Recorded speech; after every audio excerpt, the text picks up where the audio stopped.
بسم اللہ الرحمن الرحیم والصلاة والسلام علی سیدنا و مولانا محمد خاتم النبیین وعلى آلہ واصحابہ اجمعین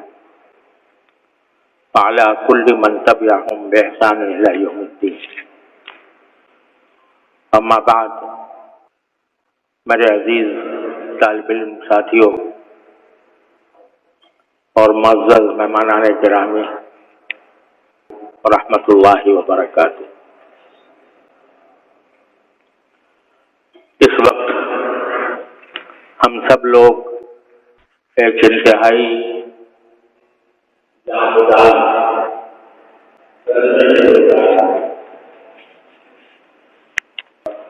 یہ الفاظ زبان پر لاتے ہوئے بھی دل کٹ رہا ہے کہ ہمارے دارالعلوم کے گرامی میرے بہت ہی محسن اور مشفق بھائی، جن کے ساتھ میرا 75 سال کا ساتھ رہا ہے، آج وہ اللہ تبارک و تعالیٰ نے ان کے وقت موعود پر انہیں اپنے پاس بلا لیا.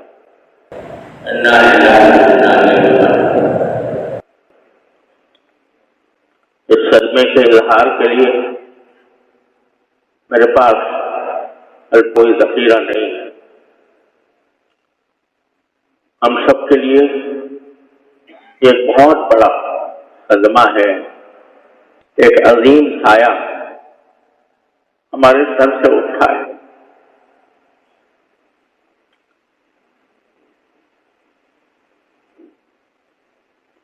آپ حضرات جانتے ہیں کہ تقریباً 2 سال سے حضرت صاحب فراج تھے، لیکن اسی دوران الحمدللہ وہ باتیں بھی کرتے تھے اور مجموعی اعتبار سے کمزوری کے سوا کوئی بڑا مرض نہیں تھا. اگر بیچ میں کچھ امراض پیش آئے، ایسی حالتیں بھی ہوئیں جن میں مایوسی کے قریب پہنچ گئے،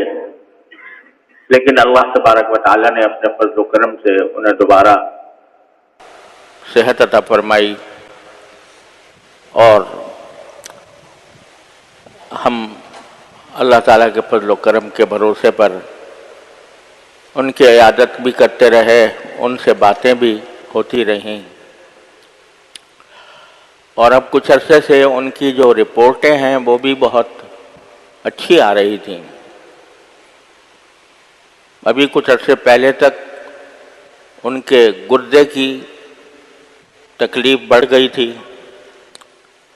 کریٹینن 5 تک پہنچ گیا تھا، جس پر بعض اوقات ڈائلیسس کرانے کی تاکید کی جاتی ہے. لیکن الحمدللہ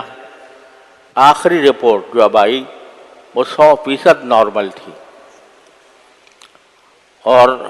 1.3 ان کی کریٹینن کی رپورٹ آئی، اور بھی رپورٹیں سب اچھی آ رہی تھیں. اور آج انہوں نے باتیں بھی کی، اور مغرب کے بعد پانی بھی مانگا،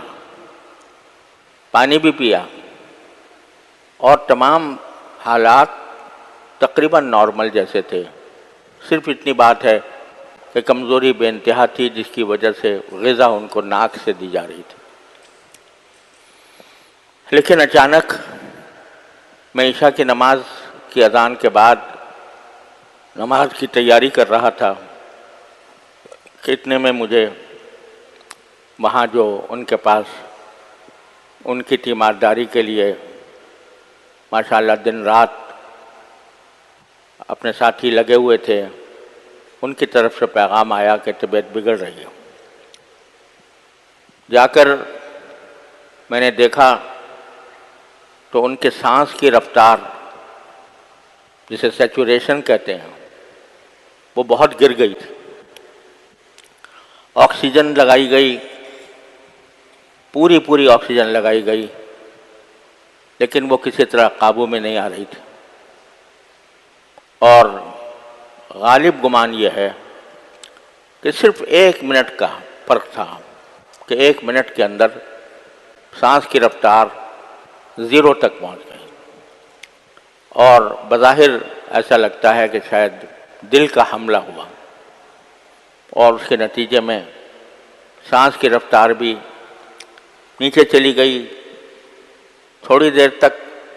جو تدبیریں ڈاکٹروں نے بتائی تھیں، ٹیلی فون پر ان سے رابطہ بھی تھا اور آ بھی رہے تھے، اس کے مطابق تدبیریں بھی کی جاتی رہیں، لیکن جب وقت اللہ تعالیٰ کا مقرر کیا ہوا آ جاتا ہے تو کوئی تدبیر انسان کی کام نہیں کرتی۔ ایسا لگا کہ وہ ہم نے جو محسوس کیا کہ جو علامتیں مانیٹر پر آ رہی تھیں، ان کے لحاظ سے ان کا بلڈ پریشر بھی گر گیا تھا اور سیچوریشن بھی گر کر 0 تک پہنچ گئی تھی۔ لیکن یہ امید بھی تھی، اللہ تعالیٰ سے آس بھی لگائی ہوئی تھی کہ جو ان کے معالج ہیں وہ پہنچنے والے تھے، وہ آ کر ہو سکتا ہے کوئی، انہوں نے ٹیلی فون پر جو تدبیریں بتائی تھیں وہ بھی الحمدللہ کی گئیں، لیکن جب وہ آئے اور آ کر دیکھا تو انہوں نے ہمیں یہ خبر دی کہ اب اللہ تعالیٰ نے ان کو اپنے پاس بلایا۔ انا للہ و انا الیہ راجعون، انا للہ و انا الیہ راجعون، انا للہ و انا الیہ راجعون۔ ایک بندے کے پاس اس کے سوا کوئی راستہ نہیں ہے کہ اللہ جل جلالہ کے فیصلے پر راضی رہے۔ دل میں صدمے کے طوفان بھی ہو، رونا بھی آ رہا ہو، دل بھی بے چین ہو، لیکن لا نقول الا ما یرضی ربنا، جیسے کہ رسول کریم سرور عالم صلی اللہ علیہ وسلم نے ارشاد فرمایا، اللہ تعالیٰ کا فیصلہ ہے، برحق ہے، ہر ایک انسان کا ایک وقت مقرر ہے، کوئی اس سے خالی نہیں، اس سے کوئی 1 منٹ پہلے 1 منٹ پیچھے اس کو نہیں کیا جا سکتا۔ اگر کوئی دنیا کی بڑی سے بڑی قربانی کسی انسان کے سانسوں میں، اس کے دل کے دھڑکنوں میں اضافہ کر سکتی تو صحابہ کرام رضی اللہ تعالیٰ عنہم اجمعین رسول کریم صلی اللہ علیہ وسلم کے ایک سانس کے بدلے اپنی ہزاروں زندگیاں نچھاور کر دیتے۔ لیکن جب آپ کا وقت آ چکا تھا، اللہم الرفیق الاعلیٰ آپ نے فرمایا تو دنیا سے رخصت ہو گئے، اور کوئی بڑی سے بڑی قربانی بھی اللہ تعالیٰ کے اس فیصلے کو روک نہیں سکی۔ آج ہمارے ساتھ، ہمارے لحاظ سے اس وقت ہمارے ماحول میں اپنے بزرگی کے اعتبار سے، اپنے علم کے اعتبار سے، اپنے فضل کے اعتبار سے، اپنے کارناموں کے اعتبار سے، اپنی خدمات کے اعتبار سے اس وقت ان سے بڑی شخصیت مجھے کوئی اور نظر نہیں آتی۔ لیکن ہر بڑی شخصیت ایک وقت اس کو جانا ہوتا ہے۔ اللہ تعالیٰ نے الحمدللہ ان کو اس حالت میں اپنے پاس بلایا کہ ان کی الحمدللہ ان کے فیوض، ان کے شاگرد، ان کے علوم، ان کی کتابیں، ان کی تصانیف، ان کے فتاویٰ الحمدللہ ساری دنیا میں فیض پھیلا رہے ہیں۔ اس لیے جو ہرگز نمی داں کہ دل زندہ شد با عشق، جس کو دل عشق سے، عشق الہی سے معمور ہو، وہ مرتا نہیں ہے۔ اللہ تبارک و تعالیٰ اس کے فیوز کو باقی اور قائم و دائم رکھتے ہیں۔ ہم سب کے لیے اس وقت صدمہ بہت بڑا ہے، لیکن اللہ تعالیٰ کے فیصلے پر راضی ہونا ہی ایک مومن کا نشان ہے۔ اس پر جب بھی صدمہ ہو تو انا للہ و انا الیہ راجعون کثرت سے پڑھنا چاہیے۔ اور میں آپ حضرات سے یہ درخواست کرتا ہوں، سب سے درخواست کرتا ہوں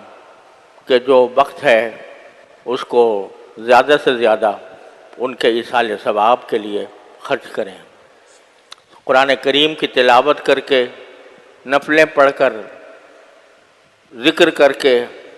تسبیحات کر کے، جس طرح بھی ہو ان کی روح پرفتوح کو ثواب پہنچانے کی کوشش کریں۔ ایک مسئلہ آپ حضرات کے پاس آنے میں جو دیر لگی، اس کی پہلی وجہ تو یہ تھی کہ ابھی ہمیں یقین کرنا تھا کہ واقعتاً یہ حادثہ پیش آ گیا ہے، کیونکہ ڈاکٹر جب تک تصدیق نہ کرے اس وقت تک ایک امید بندھی ہوئی تھی کہ شاید ابھی کوئی زندگی کی رمق باقی ہو۔ ڈاکٹر صاحب کے آنے میں کچھ وقت لگا، انہوں نے دیکھا، اس کے بعد کہ ضروری فوری انتظامات کرنے ضروری تھے، اس میں مصروفیت رہی، خبر ساری دنیا میں پھیل گئی اور ہر طرف سے ٹیلی فونوں کا تانتا بندھا ہوا۔ اس وجہ سے آپ تک پہنچنے اور آپ سے بات کرنے میں دیر لگی۔ ایک دوسرا مسئلہ اس وقت یہ ہے کہ نماز جنازہ اور تجہیز و تکفین کا مرحلہ درپیش ہے، لیکن یہ بھی ایک افسوسناک سی صورتحال ہے کہ ان کے جلیل القدر صاحبزادے حضرت مولانا محمد زبیر صاحب، اللہ تعالیٰ ان کے عمر میں، علم میں، عمل میں برکت عطا فرمائے، وہ اس وقت سفر پر ہیں، اور نماز جنازہ کا وقت کا تعین اس بات پر موقوف ہے کہ ان کی واپسی کے لیے جو سیٹیں بک کرائی جا رہی ہیں ان کا صحیح پتہ چل جائے۔ ان کا صحیح پتہ چلنے کے بعد ہم یہ فیصلہ کر سکیں گے کہ نماز جنازہ کس وقت کی جائے۔ ظاہر ہے کہ حضرت رحمۃ اللہ علیہ کہ وہ ولی اقرب ہیں، اور انہی سے اجازت لے کر اور انہی کے مشورے پر ہمیں عمل کرنا ہے۔ اس لیے ابھی اس کا انتظار ہے کہ ان کی کون سی پرواز سے ان کی سیٹ ہوتی ہے۔ جب وہ صورتحال واضح ہو جائے گی تو انشاءاللہ ہم اعلان کریں گے کہ نماز جنازہ کب ہوگی، اور اس سے پہلے آج رات میں ہی امید ہے کہ انشاءاللہ صورتحال واضح ہو جائے گی، تو ہم رات ہی میں بھی اعلان کرنے کی کوشش کریں گے، ورنہ زیادہ سے زیادہ صبح فجر میں اعلان ہو جائے گا۔ اس وقت تک آپ حضرات پرسکون رہیں اور اللہ تعالیٰ سے لو لگائیں، اللہ تبارک و تعالیٰ سے ان کی مغفرت کی، ان کے درجات کی بلندی کی دعائیں کریں، اور جتنا ہو سکے انہیں ایصال ثواب کرنے کی کوشش کریں۔ بس یہ چند کلمات تھے جو مجھے آپ حضرات سے اس وقت کہنے تھے۔ اللہ تبارک و تعالیٰ اپنے فضل و کرم سے ہمیں اس عظیم صدمے کو سہارنے کی توفیق عطا فرمائے، اور اللہ تعالیٰ ہمارے ملت پر، ہماری قوم پر، ہمارے ملک پر، ہمارے دارالعلوم پر جو صدمہ آیا ہے، اللہ تبارک و تعالیٰ اس کی ذمہ داریوں سے اپنی رضا کے مطابق عہدہ برا ہونے کی توفیق عطا فرمائے۔ وآخر دعوانا